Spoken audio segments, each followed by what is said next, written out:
Scientifically speaking, we're sharing the view.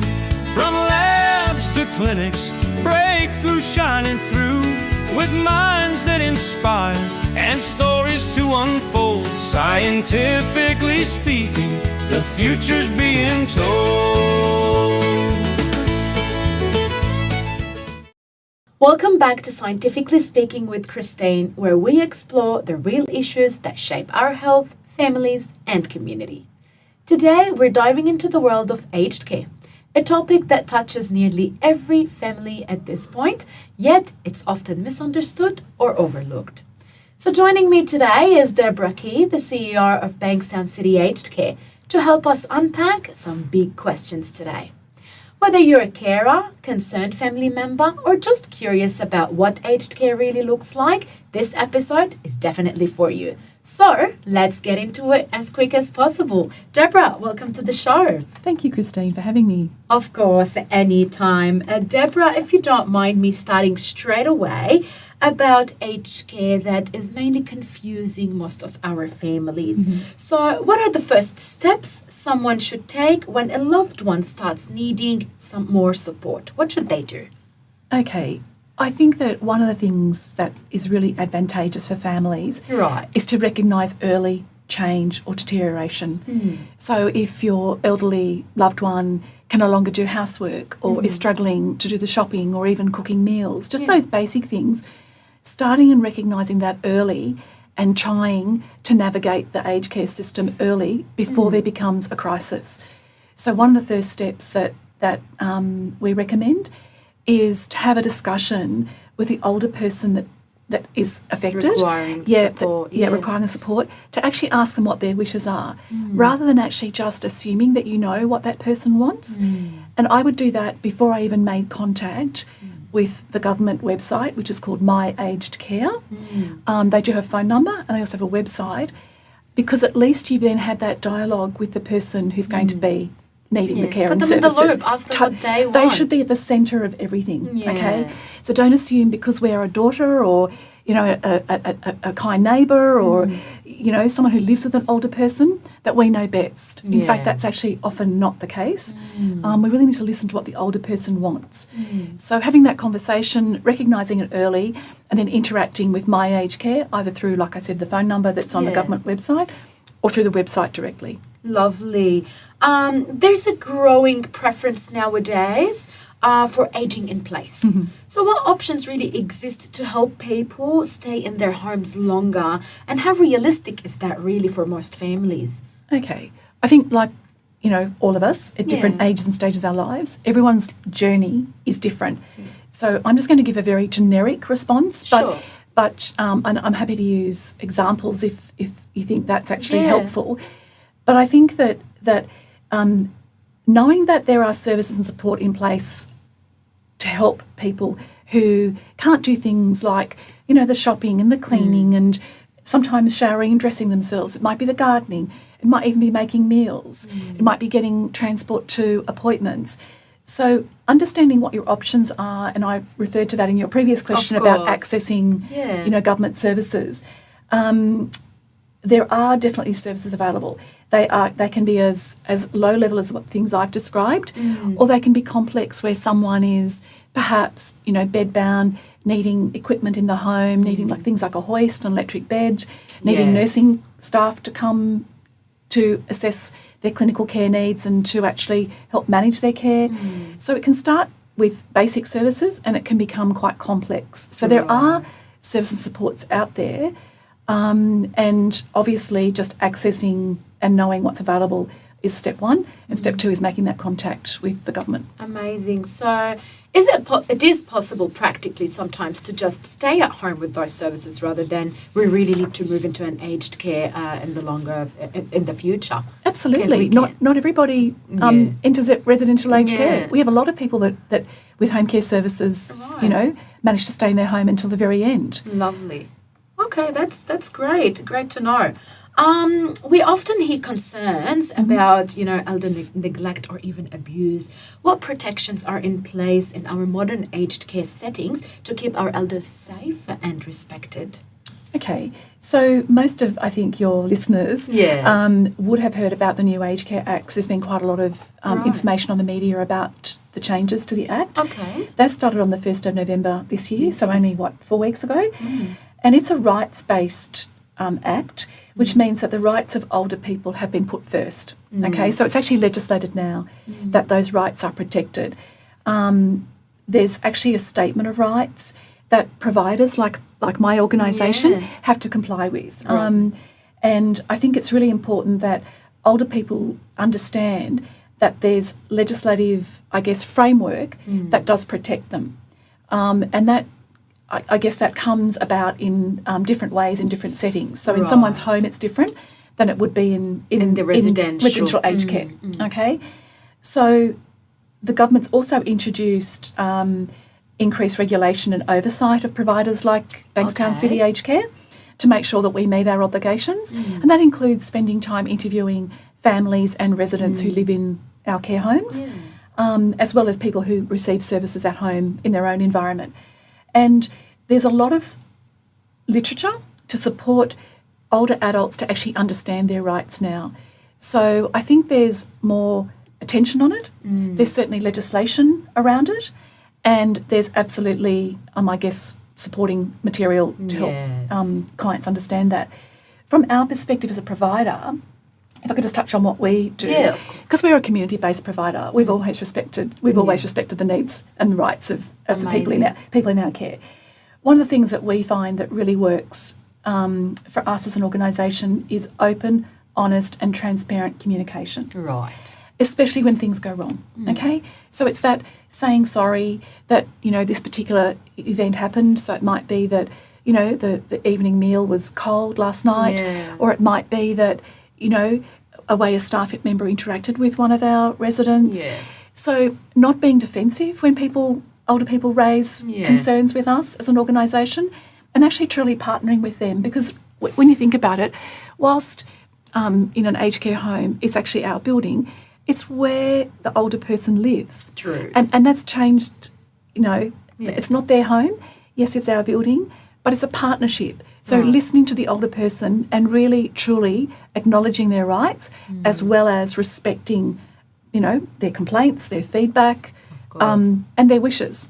Of course. Back to the first point, Yes, their wishes. Absolutely, their wishes, totally. Yeah. Amazing. So there should be definitely, we hear a lot of misconceptions, right? Whether from families or loved ones about the aged care facilities. So what do you wish people would really know more about that you'd like to talk about today? Okay. I think one of the biggest issues is the fear of the unknown, okay? So often when people enter care, they say, oh, this is not what I was expecting. Yes. And then it's interesting when you actually ask them what they're expecting institutional, them not having any control over their lives, that they wouldn't be allowed to go out again, that they wouldn't be part of a community that they were in their own isolation and none of those hospital things lifestyle. are true. Okay, and one of the things that I think is very evident is that because 85% of our residents who now live in our aged care homes actually came from hospital. So there's an event. So it might be a fall, it might have been a need for surgery of some description. They enter care from hospital. They never go home. They never get to choose which clothes would I like, what personal items would I like in my room, to say goodbye to the neighbours, to pick the last flower from the garden. Just all happens so quickly It just happens. without their consent. So I think that one of the suggestions that I guess recommendations I would have is that I go back to what I said in the beginning. Start this journey early. Have these conversations early. Not about what if you go into residential care, what items would you like to take from home. I don't mean that. I'm talking about, there's services that clients can access called respite. So if they are getting older and frailer, they can access respite, and that way you can try out living in residential aged care. And you can try different homes. It's like a free trial kind of thing. Sort of, yes. Yes. Yeah. So I think that the misconception is, I guess, that it's going to be institutional, that they won't have a say in what happens, and that they will lose control. Amazing. But we can hear today that it's totally the opposite. I'd like to tackle a little bit a topic about cost of living, Deb. So, with the rising cost of living, many people are asking, is aged care really affordable? What support is available for those who are on tiny budget and maybe the 80% of Australia's community, the pensioners? Okay, so I'll start with residential because there's two different types of Yes. Models, residential and home care.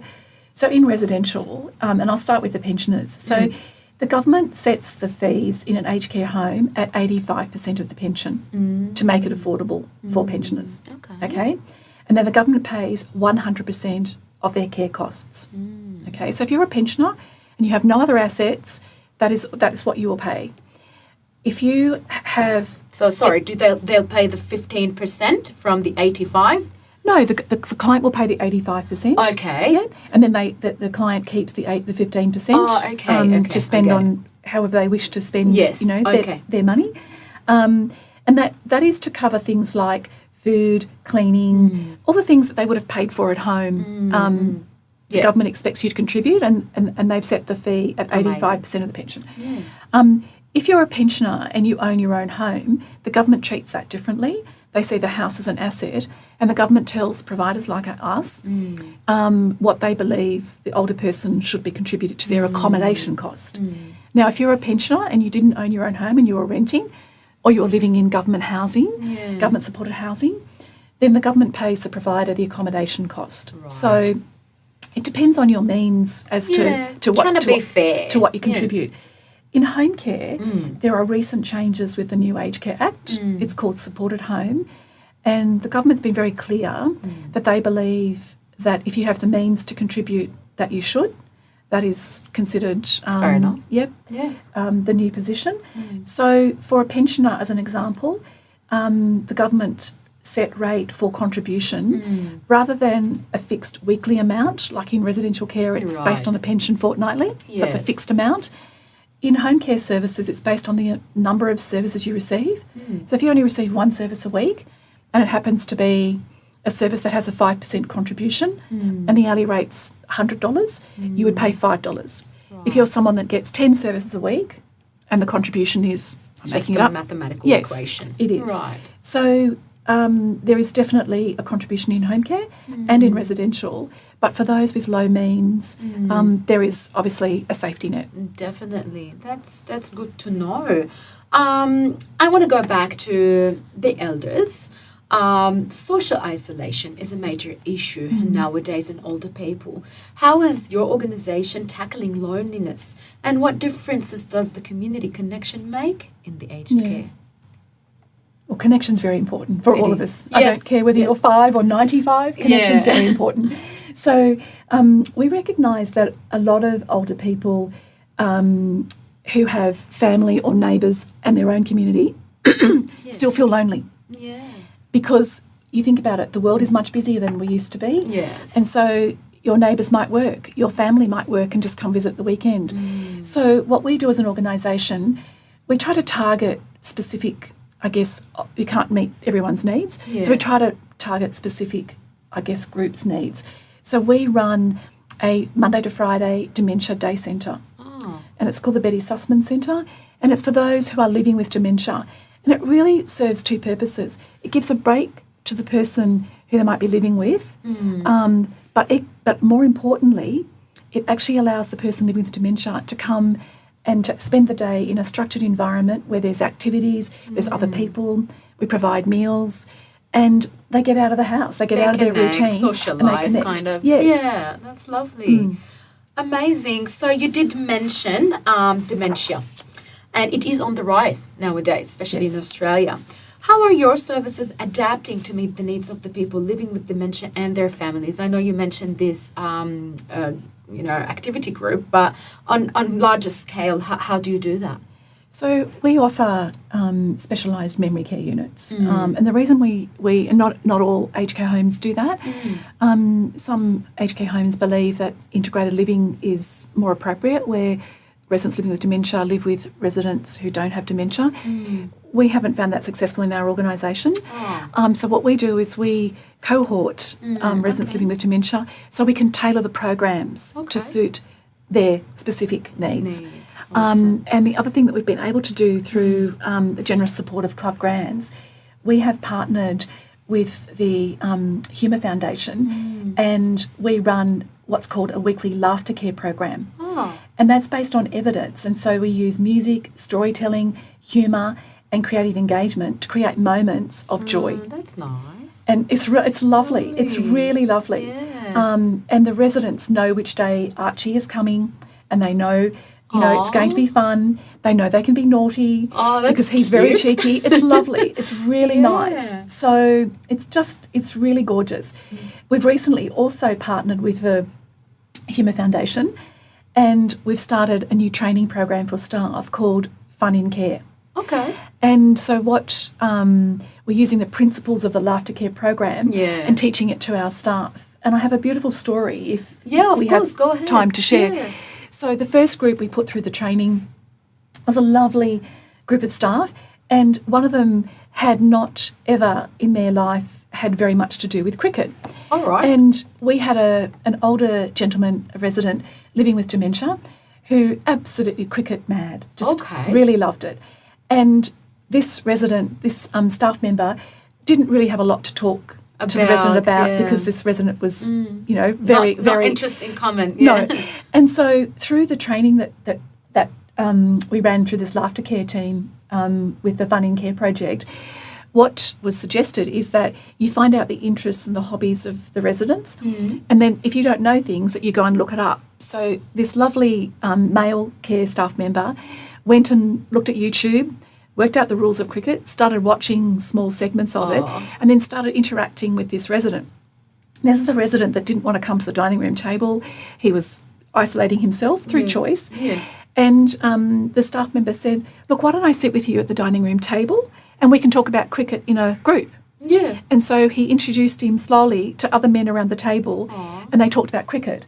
So that wouldn't have come about if we hadn't had this specific training program around how to create a connection at a different level. Yeah. So it's more than just providing care, it's about providing connection. There's homework for the staff to do rather than just doing the care. But it's amazing to hear how, you know, the change that you see in those elders living in an organisation like that one. I love it. I know that an organisation like yours is not, as we said, just about the services and the collaboration. So what role does also food and movement and daily activity play does in helping older people to stay physically and mentally healthy?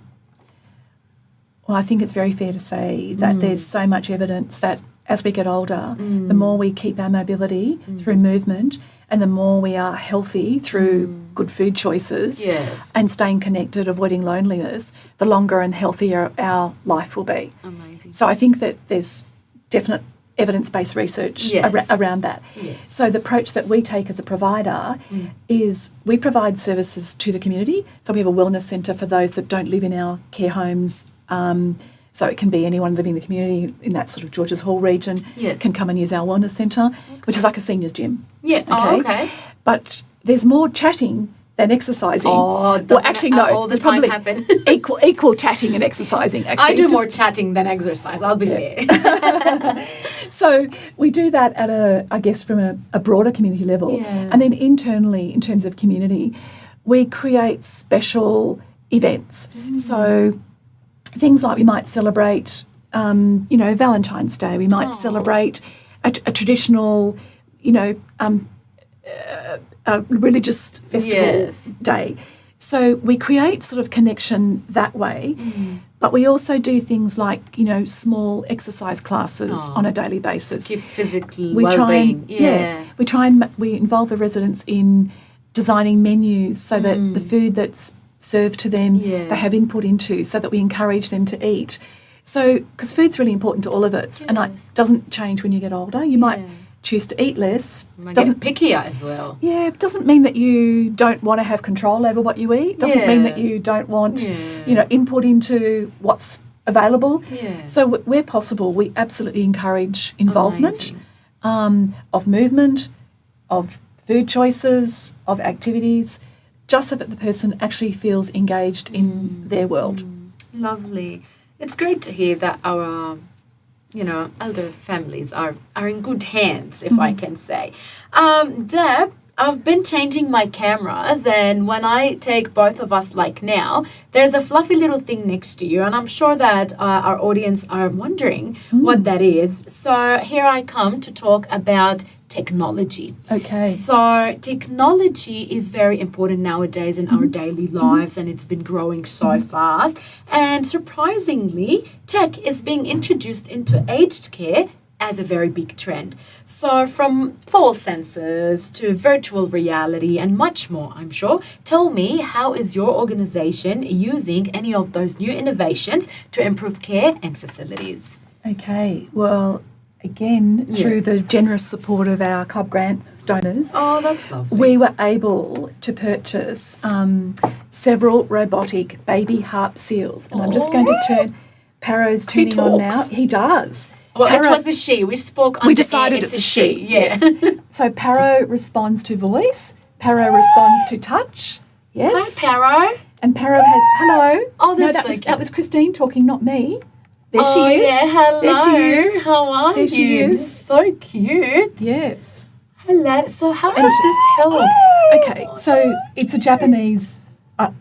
She's going to actually make a lot of noise while we're Oh, talking. I love it. Don't worry about it. But tell me, how does she help in the facility? Okay, so there's lots of research that shows that Paro actually reduces resident stress. So in Japan, they did research they call them elder care homes Yeah. and in hospitals, and that she stimulates interaction between residents and the staff, because what happens is you can't help but want to go and touch her, talk to her, Yeah. and so you end up, when the staff walk around with Paro, Yeah. everybody says, oh, bring her here, please bring her here. Oh. And then suddenly you end up with a bigger group, and then she gets passed Look at around. that. She Yeah, gets I'm petting her like she likes it. I know, she gets very spoilt. Don't you, Paro? Open your eyes. Paro, open your eyes. Paro. Oh, you're not No. going to open your eyes. Come on. She's rebellious, eh? She's shot. Oh, there she Oh, is. here she Look. is. Yes, opening your eyes. Okay, so Yeah. relieving Releasing stress, stress. Yes. and maybe it's like having a pet, like a It real is. pet. That's right. Yes. Right, that's amazing. What Yes. other things, Deb, do you introduce into your Well, look, facilities? we have traditional technology, Yeah. like our home care clients wear falls detector watches. Yes. You can have technology in the home that tells you whether the person's opened the fridge, turned the kettle on. Oh, So then I we should have that at home. So then, then you can work out whether the person's actually eating, Yeah. or actually moving around Oh, their lovely. home. So there is technology there, but I brought the most interesting She piece is. of technology that we use, and that's Paro. Oh, so, Paro, you're going to get us a lot of views today, Yes. I hope. Yes, look, she knows. She's Wow, that is very fascinating. yes. Yeah, look, she's responding. I love it. Paro, you're gorgeous. You are. Is it time to go to sleep, Paro? Let's What? go to bed. Let's go to bed. I think Let's it's go to time. bed. I think it's Okay. time to go to bed. There we go. Good night. Good night. Oh, she's so cute. Yes, that's amazing. And you were showing me something as well related to something else, but maybe we take it on to the next question. So Australia mainly is facing a struggle at the moment with the healthcare sector, let's say in general, but mainly in the aged care workforce shortage. What challenges are you seeing on ground, and how can you or the community attract more people to this essential profession? Okay. Look, I think it's fair to say, since the Fair Work Commission increased the wages of aged care staff over the last sort of couple of years, it has been easier to attract and keep staff. Okay. But that's only true in metro Yes. parts of Australia. Okay. In regional remote, it's still very difficult to get aged care workers. And I think that what the sector is concerned about is that as our population ages, we're going to need more workers. And we're all wondering where they're going to come from unless we do something about our workforce shortages. So whilst now it's probably not dire, we don't want it to get to that point as Yes. a sector. We want there to be some forward planning. So I think it's a whole of government issue as opposed to an individual provider's, challenge. And that may be anything from migration to training. Yeah, skilled visas. Skills, yes. Yeah. And you asked about attracting, I guess, people into the sector. How do we make it more attractive? I think exposing children at school, so high school children, to the health sector, the aged care sector, and really encouraging entering those professions as a career is certainly one way that we can do that. Because again, what we find is people who've tried other careers and then might be talking to a friend who says, why don't you try aged care, often say to me, I don't know why I just didn't do this straight from school. I love this. It's a great, they find their fit. Yeah. They didn't like what they were doing for the last 10 years. They could have been in the sector all that extra time. So being exposed to it at a younger age might be one way. To attract more, Yes. to let them know what's actually Yes. happening. Not a lot of people know what's going in there. That is very informative today, Deb. So from here, before I go to my last section of the episode, if you could change one thing about aged care system tomorrow, straight in the morning, what would it be and why? I would change the perception of aged care. Yes. Because it's, Underrated. Yeah, totally unrelated. There is some fantastic work happening with some great providers to care for older people, and it's just not recognised or valued. Wow. I agree. And I hope that this changes tomorrow, Deb. So, towards the end of our discussion today, I usually love to do some myth busting. So, I'll be sharing with you some aged care related sentences, and maybe you tell me if this is true or false with a little bit of why do you think that is the case. Are you ready to start with the first one? Yes. Let's go. Aged care homes are just like hospitals. Absolutely not. There's way more control. It's way calmer environment, and it's the person's home. I can say more interesting as well. Yes. Right? Amazing. If my parent moves into care, they'll lose all their independence. Oh, no, absolutely not again. I think you've heard throughout Yes. the answers I've given today, we are encouraging the older person to speak up wherever possible. And if they're not able to, for their families to do it on their behalf. It's really important we don't take away their control and their independence and their choices. Lovely. As well, this has been tackled in our, but I'd like to hear maybe one little comment about it. Only wealthy people can afford good aged care. No, I think that's also That's a also myth. false. Yes. Pensioners they're absolutely protected financially through the government subsidies to aged care providers. And let's say good aged care is the aged care in general. There's no good and bad, hopefully. Yes. Dementia means you can't enjoy life anymore. Well, you should visit one of our memory care units. They certainly have a good life and they certainly have fun. Yeah. So I think that's not true for everybody. Look, for some people that may be their experience, Right. but that doesn't have to be their experience. Yes, it can change. Yes.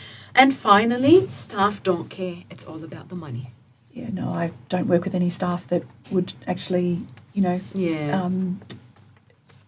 I guess, relate to that comment because the staff are there because they do care. They do care. Yeah, they That's do care. amazing. Well, aged care, it's supposed to be about care. It is. That was an amazing, informative episode today, Deb. Thank you so much for sharing your expertise, your compassion, and definitely your leadership in such an important space. So thanks once again. Thank you, Christine. No worries at all. And before we go, I'd love to tell our audience, if there's one takeaway from today's conversation, it is this.